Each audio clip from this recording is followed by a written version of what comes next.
ya da benim eline bıraksam hiç mum yaksam Gonyalı'yı arasam yürü Gönlüm yürü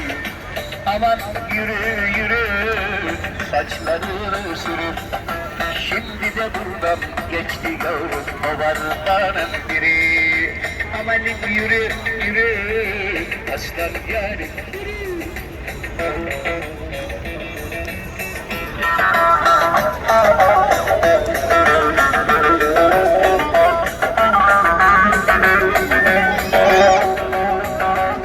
yar yar